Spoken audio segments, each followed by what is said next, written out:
Ben ritrovati in un nuovo appuntamento con Info FVG e ritorniamo a seguire eventi e notizie dal Friuli Venezia Giulia per questo mese di giugno. Partiamo subito dal basket, si prepara a partire anche questa sera l'appuntamento con le finali di questa Serie A2 LNP. Nel frattempo noi ci spostiamo a sabato 15 e domenica 16 giugno a Trieste, si scende in campo al fianco della Fondazione AERC per fare canestro per la ricerca. 2 giornate all'insegna del basket e del divertimento tra sfide emozionanti, gare di tiri liberi e tanti momenti di intrattenimento per tutti. Obiettivo finale: sostenere i ricercatori AERC al lavoro per costruire un futuro sempre più libero dal cancro. Ne andiamo a parlare con 2 dei protagonisti di questo appuntamento, i giocatori Stefano Bossi e Francesco Candussi. Stefano, come si svolgeranno anche queste giornate dedicate anche ai più giovani? Allora, partiremo appunto venerdì sera con una cena di gala dove ci saranno appunto i più grandi, ma sabato e domenica ci saranno dei tornei 3 contro 3 per gli over 16 e un quadrangolare under 17 con delle squadre già delineate. Lo spazio per i più giovani sarà sicuramente tra le partite, ma soprattutto domenica ci saranno dei giochi a premi, quindi delle gare ai tiri liberi con Morbin che intratterrà le persone, ci saranno premi da parte del Palazzo Trieste, premi da tantissime altre realtà che ci hanno supportato, e quindi ci sarà anche modo per i ragazzi che non hanno mai approcciato la pallacanestro avere un campo davanti al mare, e soprattutto per quello che potrebbe essere anche una stagione successiva nell'iniziare a giocare a pallacanestro ci saranno anche gli allenatori del Pallacanestro Trieste che daranno informazioni per quelle che sono le iscrizioni al minibasket.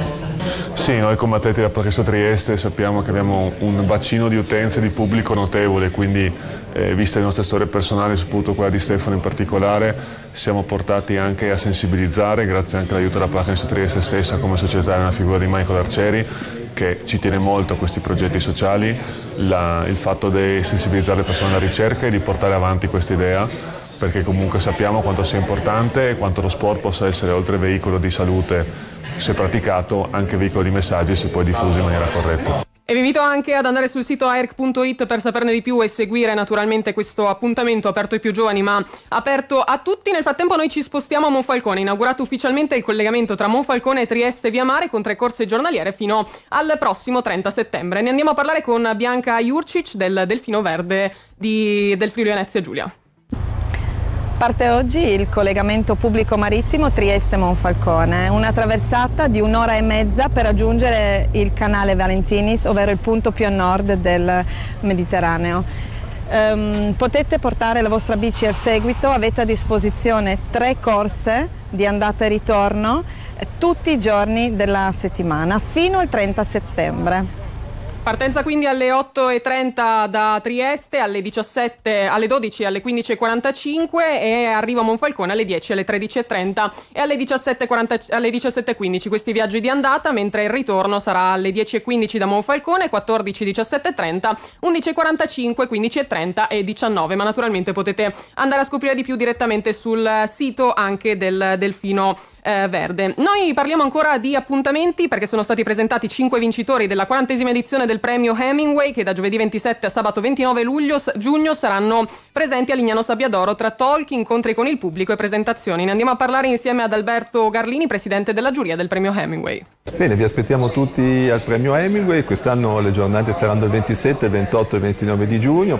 Partiremo il 27 sera con l'incontro con Francesco Finotto, che ha vinto il premio Hemingway per la fotografia. Proseguiremo poi nella serata del 28, di venerdì 28, con Irina Sherbakova, e poi appunto nella serata più tardi alle 21 con Vincenzo Schettini.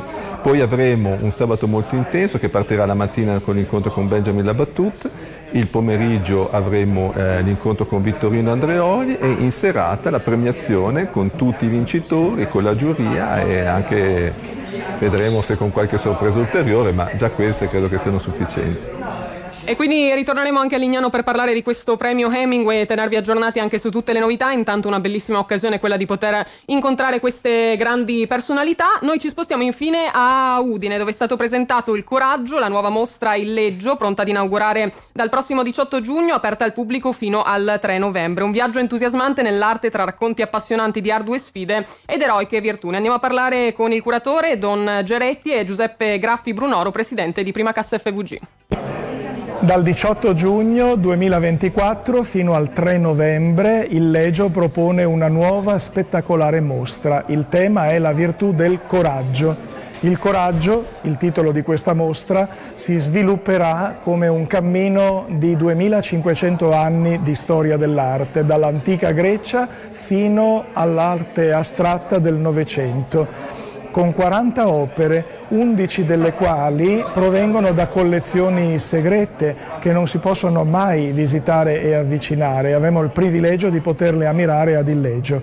Ma allora, il sostegno di Prima Cassa è un sostegno che ormai supera abbondantemente i 10 anni, forse anche sono ormai 15, perché il nostro obiettivo non è tanto la visibilità della nostra azienda, della nostra cooperativa, quanto il supportare persone di buona volontà che su quel territorio stanno arricchendo in principal modo la comunità e poi anche fanno conoscere il territorio e fanno conoscere la forza delle popolazioni della Carnia.